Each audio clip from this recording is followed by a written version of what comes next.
लाड़कुई क्षेत्र सोयाबीन के क्षेत्र में काफी अग्रणीय क्षेत्र है। और ऐसा नहीं है कि सोयाबीन ही, मक्का, धान और लाल तुअर सारी चीजें वहाँ पे काफी अच्छे तरीके से पैदावार की जाती है। लेकिन कहीं ना कहीं हम पिछड़ रहे थे वैज्ञानिक पद्धति से। वैज्ञानिक पद्धति एक ऐसी पद्धति जैसे कि बीपीएफ मशीन के बारे में बताया अभी। बीपीएफ मशीन मान लो बेड पद्धति के द्वारा जो सोयाबीन, अभी हमारे मंत्री जी ने जो ट्रैक्टर चलाया, वह मशीन लाड़कुई क्षेत्र में पहली बार गई। 10 किसानों को ICAR के द्वारा वहां पे सोयाबीन बोया गया, लेकिन वहां पे किसानों की भीड़ लग गई। कैसे लग गई? जब किसानों ने देखा कि यार ये मशीन तो हम पहली बार देख रहे हैं, इससे पहले ये मशीन हमारे पास क्यों नहीं आई।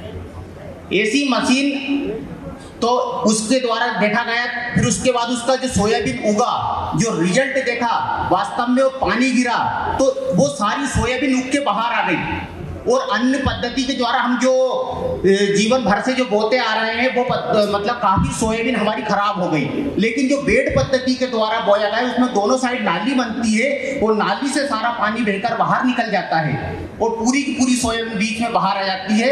ऐसी चमक सोयाबीन में स्टार्टिंग से हमें देखने को मिली, हमें काफी अच्छा लगा।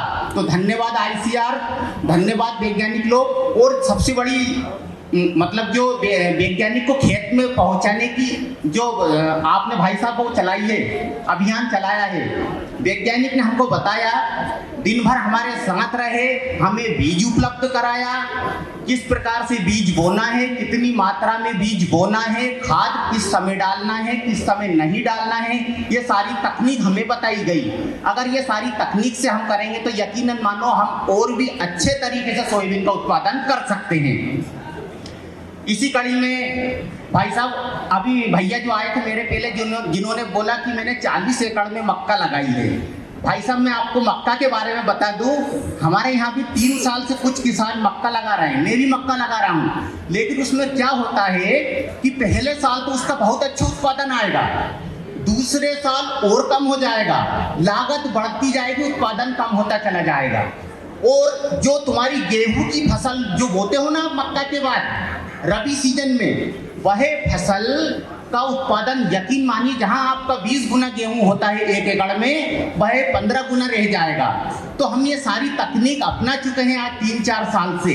लेकिन सोयाबीन एक ऐसी चीज है कि अगर वो जितना पैदा हो रही वो तो हो रही है, लेकिन आने वाली फसल के ऊपर उसका किसी प्रकार का कोई नेगेटिव प्रभाव नहीं पड़ता, किसी प्रकार का नेगेटिव प्रभाव उस पर पड़ता ही नहीं है। वो खेत बनाने में इतनी आसानी होती है कि एक बखर लगाओ, खेत तैयार हो जाता है, गेहूं बोया, पानी छोड़ा, गेहूं तैयार।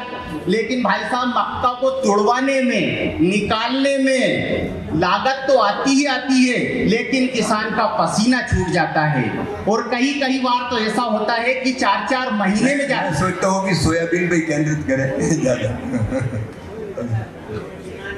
जी भाई साहब मैं सोयाबीन के बारे में बोल रहा हूँ, लेकिन मैं ये बता रहा हूँ कि सोयाबीन के लिए कहीं ना कहीं अपने को और नई तकनीकें जो वैज्ञानिक खेत में जाएंगे हमें बताएंगे, हमें मतलब प्रोत्साहित करेंगे, तो हम अच्छी पद्धति से हम और सोयाबीन का उत्पादन करेंगे। धन्यवाद भाई साहब, आपका सहयोग हमें, हमारे देश को हमेशा मिलता रहे। जय जवान जय किसान, भारत माता की।